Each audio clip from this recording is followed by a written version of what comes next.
Hi friends, welcome to London Tamil kitchen. இன்றைக்கு நான் ரீசெண்டாக போட்ட ஜெண்டர் ரிவீல் கேக் கொண்டு உங்களோட ஷேர் பண்ணுறேன்.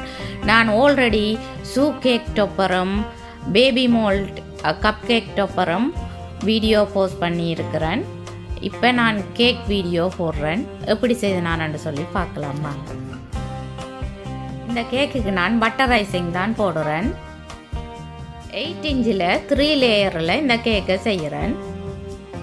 பட்டர் ஐசிங் பூசி கேக்கை ஒன்றுக்கு மேலே ஒன்று அடுக்கணும்.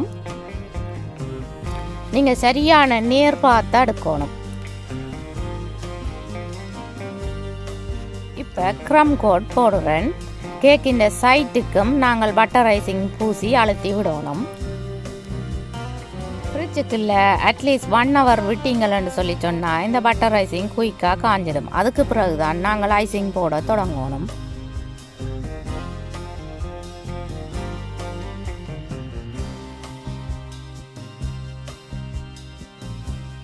பைப்பிங் பேக்கால் இப்படி சுற்றி பெற ஐசிங் போடணும். ஐசிங் போட்டு முடியத்தான் நாங்கள் சேப் பண்ணணும்.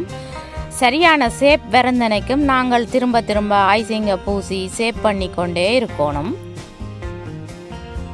ஐசிங் க்ளீனாக வராத இடத்த திரும்ப திரும்ப நாங்கள் ஐசிங்கை பூசி சேப் பண்ணணும். அப்போ க்ளீனாக வரும்.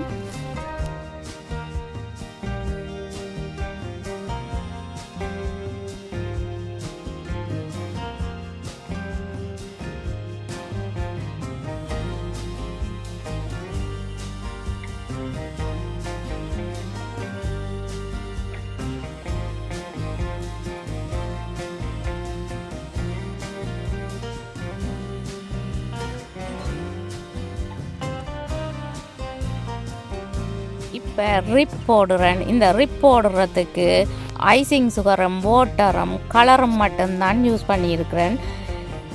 எப்படி ரிப் போடுறேன்ற வீடியோ நான் ஆல்ரெடி போட்டிருக்கிறேன். டிஸ்கிரிப்ஷனில் லிங்க் கொடுக்குறேன், நீங்கள் போய் பார்க்கலாம்.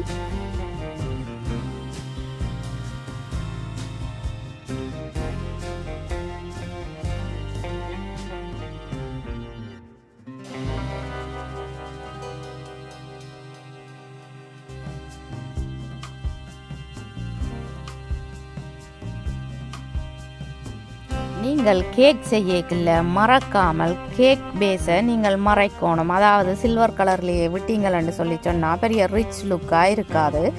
அதால் நான் வாட்டரையும் ஐசிங் சுகரையும் மிக்ஸ் பண்ணி இந்த கேக் பேஸை மறைச்செடுக்கிறேன்.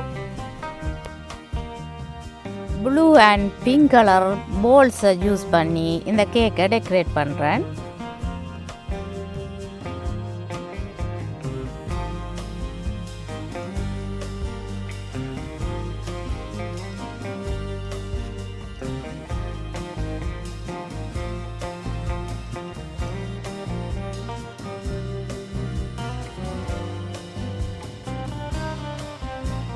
ஃபைனலி கேக் டொப்பர் வச்சா கேக் ரெடி.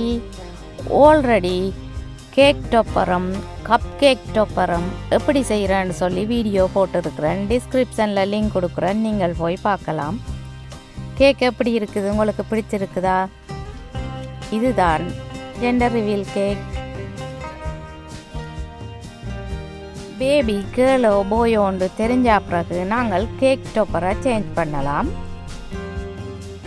பேபி போய் என்றபடியா லிட்டில் மேன் என்று சொல்லி இன்னொரு கேக் டொப்பர் போடுறேன். So it's A bye. Thanks for வாட்சிங். பாய்.